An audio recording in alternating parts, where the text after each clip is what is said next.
it's not enough to know how Shakespeare typically structures his plays. There are so many differences in the meaning and shape of words that without some strong preparation in Shakespeare's vocabulary, we're unlikely to make good decisions about what fits.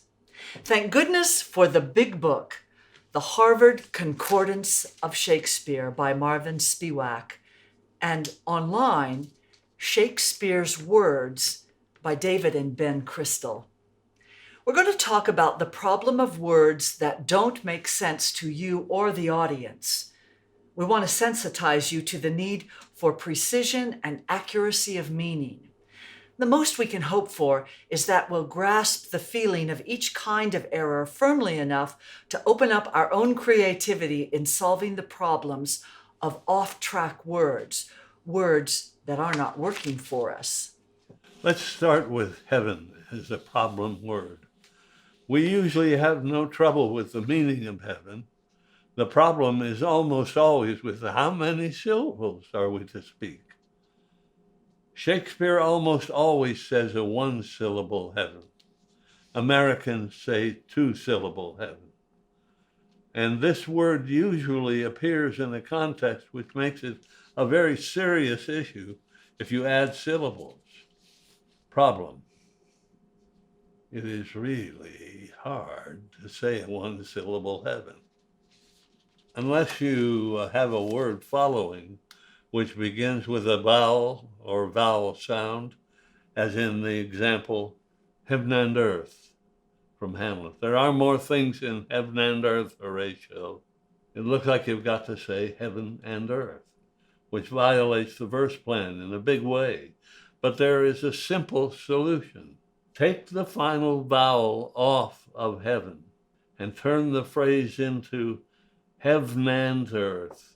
This little trick works beautifully to make the line both righteous and clear. It takes a lot of training and practice to learn to say a one-syllable heaven, but we've got to hear it, so practice using Sonnet 129. All this the world well knows, yet none knows well, to shun the hem that leads men to this hell. All this applies equally to a set of words that are much resembling heaven. All of them are stuck with the same rules. Hem, gim, seven, leven.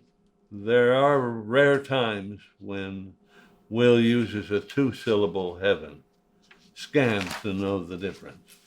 In the book, you'll find a fuller explanation of the heaven problem. Look for it in Heaven, a great place, but a hard word with difficult friends. You've had a brief explanation of mid-V, medial vowel elision. It takes some time to overcome old habits of pronunciation and learn to be easy with mid-Vs.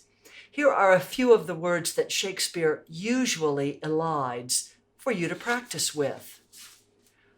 Ivory, foolery, battery, marvelous. Now listen to the words in sentences. In ivory coffers I have stuffed my crowns. Oh, what a scene of foolery have I seen. If I begin the battery once again. Your man and you are marvelous merry, sir. Learn more and practice the mid-V exercises in the book, page 72. Now on to odd emps, words with odd emphases. There are many words in Shakespeare's verse which are pronounced differently than we speak them. They give no direct clues to their oddity. When you are scanning and you run up against a word that looks familiar but won't scan, don't give up. It's research time. Start with the concordances. There are examples and practice sentences in the book, lots of them. My favorite odd emp word, because actors have so much trouble accepting it, is Milan or Milan, the Italian city. We say Milan or Milan. Shakespeare very clearly prefers Milan. Words you don't recognize. Be sensitive to words that look familiar but have changed meaning over time. A favorite example of mine is the word solemnities. In Hippolyta's speech in Midsummer Night's Dream, she says, 4 days will quickly steep themselves in night. 4 nights will quickly dream away the time. And then the moon, like to a silver bow, new bent in heaven, shall behold the night of our solemnities. The word solemnities is an example of one of the difficult kinds of word. It doesn't say to us what it said to Will. In fact, the opposite. To Will, solemnities meant festivities. There's no easy solution to the conflict of meanings.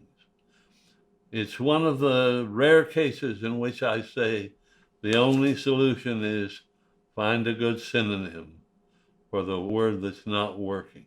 You don't want to use this solution very often. Suffix compressions. At the other end of the spectrum are the obvious words. For example, many of Shakespeare's suffixes are compressed every appearance they make. Here are some of the suffixes typically compressed. IUM, as in Antium, it's 2 syllables. UOUS, as in incestuous, 3 syllables. UING, as in Ishwing, 2 syllables. IAL, as in material, 3 syllables. Let's take a look at 3 character names that are most often butchered: Petruchio, Romeo, and Juliet. Most people mispronounce them by saying Petruchio, Romeo, and Juliet. it is so damaging to the names that I can't help but flinch every time I hear them mispronounced. The correct pronunciations are Petruchio, Romeo, and Juliet. Count those syllables. 2 syllables for Romeo, 2 syllables for Juliet, and 3 syllables for Petruchio. You'll find a longer list of names with lines for practice in the book.